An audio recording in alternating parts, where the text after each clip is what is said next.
All right, good day, viewers. You are welcome to another edition of The Oil Within. And this is a TV show that has the goal of inspiring entrepreneurs to be the best they can be in their chosen endeavors. Thank you for tuning in consistently, and thank you for joining us today, once again today. We'll be talking about the topic, the exceptional entrepreneur. My name is Howard Derek Briggs. I would like my co-host to introduce herself. My name is Ibilate Blessing Bob Manuel. Thanks for coming. All right, so our guest is already seated. His name is Mr. Chisom Ifenacho Okeke. He's the CEO of 3 different companies. He's the CEO of Keller's Integrated Services, which is the company behind the very popular Tiger Nut milk brand in Port Harcourt called Raspberry Tiger Nut drink. He's the CEO of Crystal Diagnostic Center. He's also the CEO of Creamy Creations Nigeria. He sits on the board of a few companies. He has a lot of certifications. I will not be able to start mentioning all of them. He's a business coach with over 12 years of experience, and I must say he's happily married. Yeah. Mr. Chisom, you're welcome to the show. Welcome, Thank you. All right, so let me start with the first question. You studied food technology at Federal University of Technology, Owerri. So I want you to talk about yourself, talk about your journey into studying food technology and how that has helped to shape your approach towards business and entrepreneurship. Okay, I studied in Federal University of Technology, Owerri. Well, prior to that, when I was in my secondary school days, I actually wanted to be a medical doctor. Okay. I do tell people that when you look at my exercise, I will even write it doctor. You said no, but it came to a point where we needed to make a choice for a career, and then I was still young in school. I had to sit down to actually discern and define, like, what do I really want to do. And being young then, I've not really had the kind of exposure I had now, but in that naivety, I just made a simple prayer. I was like, God, can you help me choose what you want me to do? And before that time in school, in secondary school, we normally do what we call trade by barter. So because of the trade by barter system, that's where the business side of it, the business acumen side of it came up. Okay. So I was doing the trade by barter. I was among one of the richest students through the trade by barter. I was like, there's a business side to this and all that. So that's where the business inclinations now came in. Then, but when it now came to studying the course, I was now checking through the JAMB brochure. Then I now saw food science technology. I said, I'm going to study this course. A lot of people in school there, even my teachers then, you're too brilliant to study this. Even some people were like, say, whether I want to go and be cooking restaurants, all those kind of, a lot of talks and all that. I said, anyway, no problem. I said, that's what I stuck to that. I said, this is what I want to do.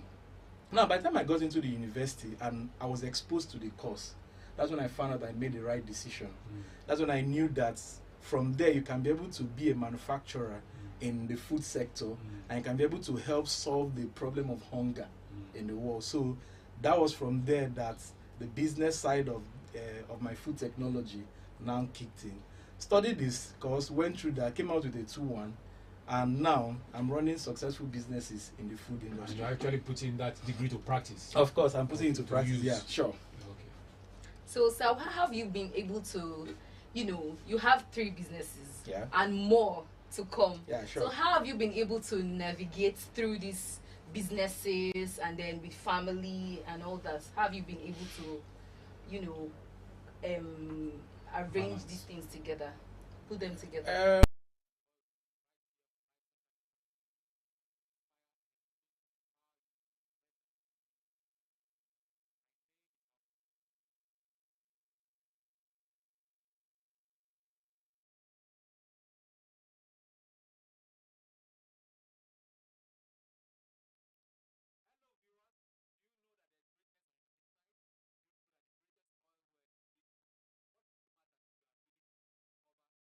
Business for at least 1 year. Okay.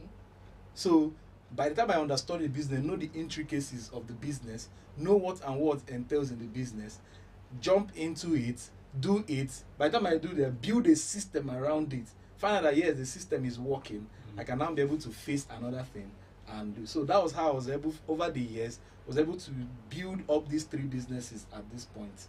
And they are running independently of each other. Yeah. Okay, so you took time to understudy the businesses. Very well. Sure. You got to know everything that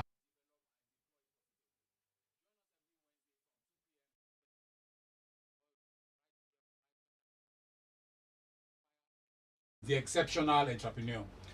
What are those skills, competencies, or qualities that are required for an entrepreneur to actually be exceptional? Take your time to talk about them. Yeah. I was talking with some people on Monday. I told them, I said that the only solution to the economic problem of Nigeria is entrepreneurship. I said, check around, check all the world economy, check all the US, the India, the China, the Malaysia. Those people we look up to. Entrepreneurship is what has brought out the country's economy and placed it to where they are. Because entrepreneurship is about solving problems. It's about solving problems. That's who an entrepreneur is. An entrepreneur is a person that looks around, sees the problem around the society, and is able to pick up a particular problem, proffer solution to that problem. Now, in proffering solution, adding value to that problem, you're gaining money in exchange. You're employing people. You are actually feeding families. So the solution to our economy, and I make bold to say it, is entrepreneurship. With outside of entrepreneurship, the economy of Nigeria might not recover. And that's the truth. So the government needs to focus on being able to make sure that they build entrepreneurial. And the truth is, Nigerians are very entrepreneurial. Our skill, our doggedness, it's in us. But if our leaders can be able to fine-tune that, help businesses grow. Now, being an entrepreneur takes a whole lot. Like, when we talk about an entrepreneur that is an exceptional one, I always make people understand that it's not an entrepreneur that has it 100%. No. Like I said to you even before, I said, anybody that has it 100 over 100 in life, don't learn from that person. So, an entrepreneur, first of all, one of the marks or one of the things that will help you to be an exceptional entrepreneur, number one, you must be a visionary person. You must be able to craft a vision for yourself. And vision is not what you see, when you're sleeping in the night. No. Vision is that thing that will keep you awake. That burning desire to be able to add value to humanity that will keep you awake. That's one of the hallmarks of an entrepreneur. You have the vision, you cast the vision and explain the vision to people, and people are able to help you run with the vision. That's an entrepreneur. Another mark of an exceptional entrepreneur is that they are value driven. Okay? In life, you have to be driven by values. What are your values? What are the things that you know that are inbuilt? What are your foundations? Those are the things. You'll be able to build your foundations well. So you should be able to, in the course of your life training, inculcate those values. So you should be able to be value driven. What are those things you value? Some of those values, we talk about integrity, you talk about compassion, you talk about empathy, you talk about communication skill, a lot of things. So that is what you need to develop yourself and build yourself around for you to be able to deliver those values. Another thing, again, what is about an exceptional entrepreneur is that an exceptional entrepreneur needs to be someone that is resilient. The Nigerian business environment is one of the most challenging and peculiar business environments, and that's the truth. When you look at the Dangotes, you look at the Tony Elumelus and what they have achieved so far, you will know that it's not an easy feat owing to the kind of nature. So, and as an entrepreneur, you're going to have a lot of things that will come against you. Yes. You're going to be able to, and I do tell people, I said that in life, for you to succeed, you must go against the laws. You must go against nature, because the world is actually designed, the way the world is designed, it's not designed for anybody to actually just come and succeed. No. Yeah. You must fight against the tide. So, as an entrepreneur, you must be able to have, like my father, Pastor George, will always say that you must have mental toughness. Yeah. You must have it. So that's one of the things. When you're a resilient person, you must be mentally tough. Because a lot of things will come up. You might probably run into debt. You might probably have an issue of raw material spoil. A lot of things will happen. You're going to have suppliers that will disappoint you. You're going to have staffs that will behave anyhow. A lot of things will come, but your ability to be able to manage those things and be able to put them in check, run through them, retrieve your strategies, and come out better. That's one of the things that makes you an exceptional entrepreneur. All right. Before my co-host will ask the next question, I want us to take, because he has been talking a lot about what makes us and what to make an entrepreneur exceptional. I want us to see his products, his services. He has several companies. Let's just highlight some of those things, their products and their services, and those things he does, so that our viewers can also understand the perspective from which he's coming from. So let's just take a few minutes before we come back to the next question.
Bigger you are on the inside, the bigger you can become on the outside. Build your inner man spiritually and mentally. Thank you so much, Life Center Network. Keep watching, keep listening, keep following. Thank you. All right, my name is Godman Akinlabi, lead pastor of the Elevation Church, and I'm inviting you to keep watching Life Center Network. Okay, so Life Center and Network is the place where you get every information and everything that has to do with education and, of course, entertainment. So I just want to tell you, keep watching Life Center Network. Thank you. Keep watching Life Center Network. Keep watching Life Center Network. Don't stop watching. Please keep watching Life Center Network. Thank you so much, Mama. Absolutely. Please, I encourage. Welcome back, viewers. So I'm going to ask the next question. Sir, what has kept you motivated and resilient through this, inflation and this period of toughness in Nigeria? How have you been able to stay motivated? Wow, that's a very, very That's a very, very good question, because the truth is that in Nigeria we're in challenging times. Yes. And it takes having more than, guts to be able to walk through this part. But one of my motivating factors, like I do tell people, I said, the best time to start a business when there's an economic meltdown. Okay. I always keep saying that. That's the best time to start up a business, because there are problems around to solve. There are things, when you look at Nigeria today, there are a lot of problems around to solve. So one of the motivating factors is the fact that I have this mentality that I'm a problem solver. Okay. So I'm actually created to bring preferred solution. So when I look at the environment, what is going on? What are the things that are the challenges of people? How can I be able to become a solution to this? So those are the things that has also helped me in that. Secondly, one of the things that also helped me is the fact that one of the small successes we have achieved has been able to help me to keep me going. We have these sometimes in this part of the world we're waiting for one big thing to happen. Yes. So that you will become so happy. No, but those small success, just keep doing that. And our father has said something. One of the things that he said that has stuck in me is that in whatever you do, be consistent. Consistency will give you the results that a sprint will not give you. So being consistent in what I'm doing, as long as I know that I'm doing the right thing, consistency, doing the right thing when it's working, when it's not working, until it begins to work. So prior to this time, I've been able to practice consistency in what I am doing. So how do I look at it? Okay, I started, practicing that, putting it into work. Now, in also this in this challenging time, one of the things I always tell people is that you should be able to know how to. I put up a post that was on Saturday. I said one of the ways you know a true leader is a leader that can be able to separate the ideal and be pragmatic. What do I mean by that? Now, prior to this time, the economy was booming, people were chopping life and all that. But now, the economy is somehow. What are those measures you're putting in place, even as a business person? Where are those places you're looking at that, okay, I'm spending too much here, these ones are not necessary. How do I cut down on that? So you need to look at all those things. So all these things are the things put together help you as an entrepreneur and help me as a person to be able to navigate these challenging times. Okay. So as an entrepreneur and as one that also wants to deliver value too, you should be able to know how to abase and how to abound, as Paul has told us in the scripture. So those are the things. All right. I've heard you say, if you sleep 8 hours a day, by the time you are 75, you would have slept for 25 years. Looking at your very busy schedule, the number of companies you oversee, how many hours of sleep do you have in a day? And how many hours of sleep should an ideal entrepreneur have in a day? Just share a bit on that. The truth is that there are some things that when you say, a lot of people will come for you. Okay. A lot of people will actually come for you. Yes. But I still maintain the fact that, like, I've done that calculation before. If you sleep 8 hours a day, that's 1/3 of a day. By the time you're 75 years, you have spent 25 years of your life sleeping. Yeah. And I used to ask myself, so when you die, not be sleep, you will sleep. You sleep. And there's something that Father always said, Pastor George, when he said that nobody has an eternity to achieve a time-bound assignment. You don't have eternity to achieve time-bound. And, okay, look at it now. We're in July. I remember when we just said, hey, Happy New Year, 2024. And we're in July. So, those are the things. And I've understudied, I read biographies a lot. I've understudied some of these billionaires we talk about. They don't sleep the way an ordinary person sleeps. They don't. Like me, averagely a day, 5 hours, 6 hours. Averagely every day, 5 hours, 6 hours. 5 hours. But that doesn't mean that keep doing it every time. You know your body. Yeah. You should be able to gauge your body. And someone like me, I'm very, very health conscious. Even as I do what I do, I'm health conscious. There's no day that I wake up, I don't check my BP. I check my BP, I check those vitals and all that to be able to gauge.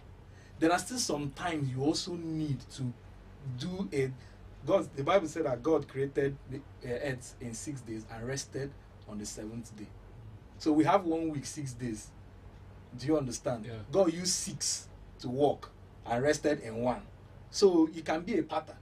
So by the time you walk, just design a schedule that can help you. By the time you walk, you can also take off time to cool off, refresh your brain, go on vacation, or sometimes you can just be in the house, look around, have friends, people that you can also relate with and talk to and all that. You can be able to do that time of refreshing. But as an entrepreneur, if you love sleep, you won't go far. If you're an entrepreneur that loves sleep, you won't go far, because times are going to come where you're going to be up, even at odd hours, thinking, how do I move my business forward? How do I grow this thing from this point to where it is to? It's only employers that will be sleeping. Employee of labor don't sleep that way. It's only employers don't sleep. It's only employees that sleep. Because at the end of the month, they'll come and ask you for a salary. True or false? They'll ask you for a salary now. Yes. So your brain is working around the clock. So personally, averagely, very many times, just averagely 6 hours a day. Okay. That's what I sleep. Okay. 6 hours a day. Sometimes that in a particular day. In fact, I remember one of the times I worked for 72 hours straight. I didn't sleep, but there was something that happened after that this thing. But I just had to advise myself and all. But balance it. Balance it exactly. So, but when you are somebody that is passionate about something, and passion drives you in what you do, my dear, passion is one of the things that actually removes sleep from your eyes. Passion. When you have passion in what you're doing, when your biggest body is how can I be able to solve problems? How can I be able to help humanity? You find out that it gives you more time to think, more room to be able to look at the broader perspective, work on your vision, and move on. So, and there's no law that said that the 6 hours must be in the night. Sometimes I normally take my sleep in the daytime and walk all through the night. Okay. So many times I do that. Some of the times so it's something that as an entrepreneur you're working around the clock. Okay. You are working round the clock. And you know that the higher you now when you start rising, that is when you find out that you now have to meet a lot of needs. People are calling you. In fact, there was I was watching one economic forum they did in Nigeria, and Dangote was to speak. I was watching him speak, and he made a very vital comment. He said he was just flying into India.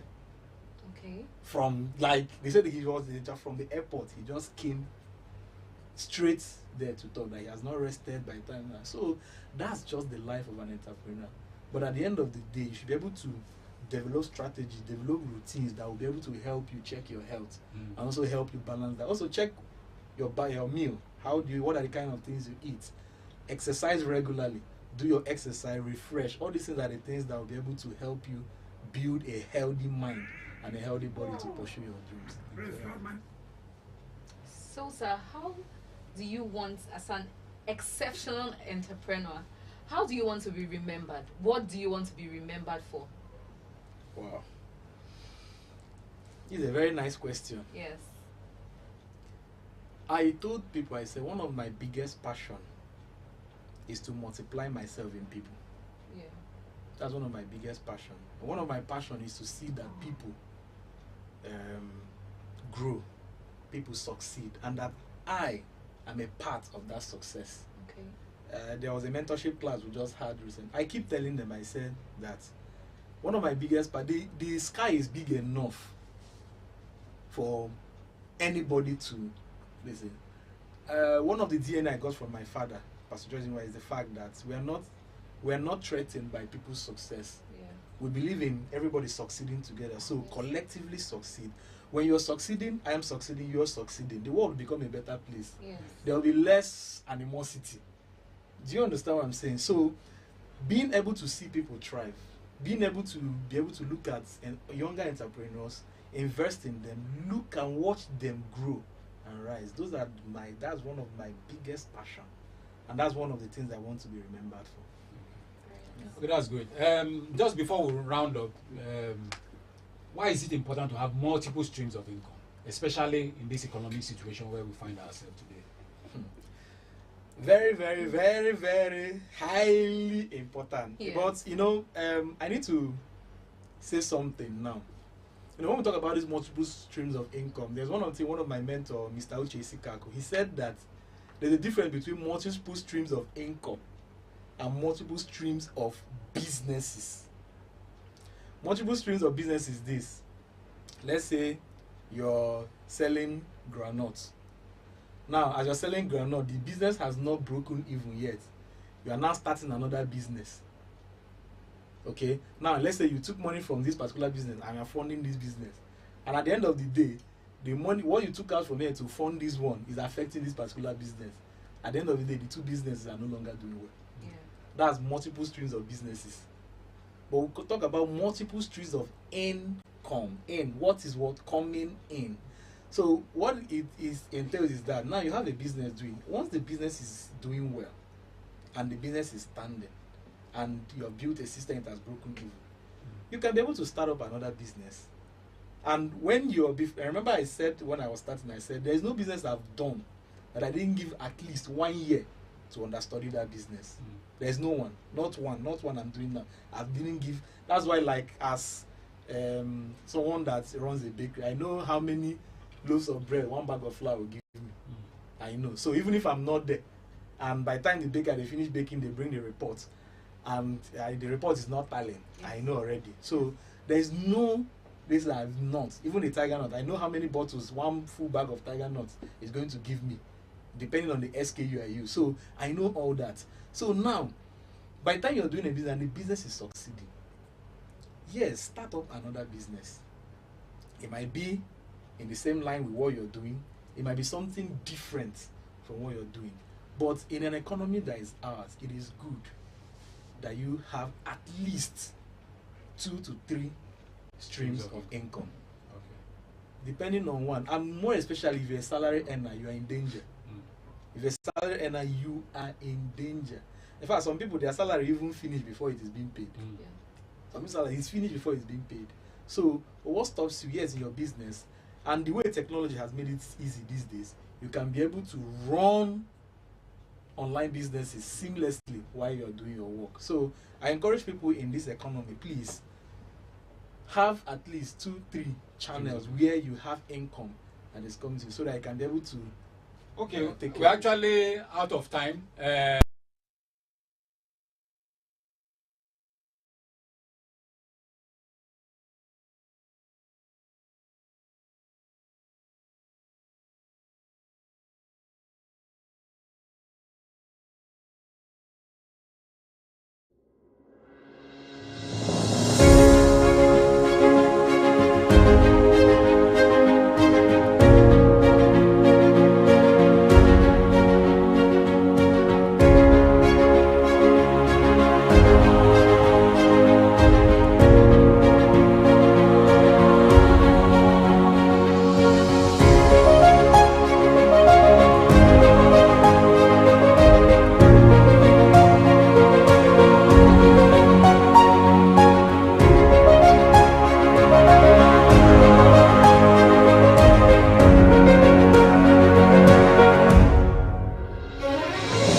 Job. I must commend you. Thank you are inspiring a lot of young people to go out there and make things happen. And I would just like for your final thoughts, your just advice for aspiring entrepreneurs, people who want to go into entrepreneurship and stand out. What's your final advice? One of the fundamental advice I always give people is take action. No, my father, Pastor George, is my father-in-law, Pastor. He said that nobody can walk on water sitting in a boat. So you need to take action. That thing you have conceived, that thing you have, imagined, find an entry point. Every business on this earth has an entry. Every business have an entry point. You want to go into oil and gas, start by marketing diesel. Start. No matter the amount you have, start with whatever amount you have and start moving forward. You find out that by the time you start and you keep doing it, keep delivering value, because another important is that you must deliver value as an entrepreneur. So by the time you start, you keep delivering value, you can be able to get to the height of it. So Start. That's all anything. Anybody, anytime I meet anybody, say, have you started? That's the first thing. Have you started? Yeah. Start. All right. Thank you very much, viewers. Thank you very much, sir. We've learned a lot. He has given his final word. Please, if you are thinking of starting a business, go ahead and start. Just as the Nike slogan says, just do it. Yeah. Thank you for watching this episode. We hope to see you so next much. week. God bless you and bye. Thank you.